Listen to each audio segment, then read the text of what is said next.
Cofu e Pipu, un libro de Lupe Lóriga ilustrado por Michel Casado.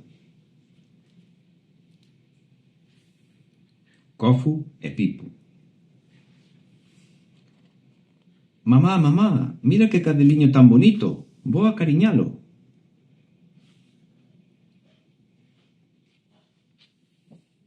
Veña, imos, levamos presa. Podemos levalo para a nosa casa? Claro que non ves que ten dono? Vouche contar a historia de Cofu e Pipu. Todas as tardes, Cofu, Luisiño e Pipu ían xogar ao parque.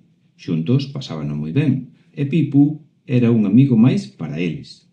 Pipu, o can. Ese verán, Luisiño marchaba de vacacións moi lonxe. Non podían levar a Pipu. Luisiño. Tiñan un grave problema porque non sabían que facer con el nin onde deixalo. Chegou o día de marcharen de vacacións e algúns amigos foron despedilos. Ao día seguinte, Cofu volveu ao parque, á hora de sempre. De súpeto, levou unha gran sorpresa ao ver que aparecía correndo Pipu. Pero non entendía nada. Onde estaba Luisiño? Buscárono toda a tarde, pero non deron con el. Onde estará Luisiño? Non me dixo nada. No fin da tarde, Cofu acompañou a Pipu ata a casa de Luisiño, pero ali non había ninguén. Entón levouno para a súa casa. Veña, tes de que quedar comigo. A súa nai explicoulle que hai moita xente que abandona os animais cando marcha de vacacións, sen decatárense de que se ninguén os recolle, poden morrer. Cofu e a súa mamá cuidaron moi ben de Pipu.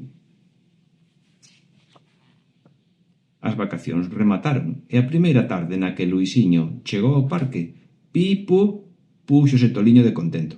Correu a recibilo movendo o rabiño moi ledo e non deixou de lambelo ata que llo quitaron de enriba. Ja, ja, ja, ja, Pipu! Luisiño non podía parar de chorar, non deixara de pensar no seu cadeliño, non sabía se estaría ben ou mal. Grazas a Cofu, que o recollera e coidara.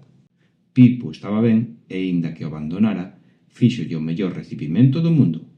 Iso só podía facelo un gran amigo como Pipu. Agora entendía ben iso de que o can é o mellor amigo do home.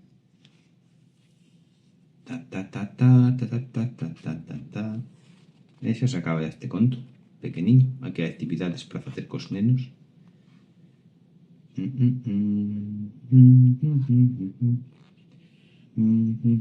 E aquí a mamá sacándolles unha fotos aos dous nenos co can.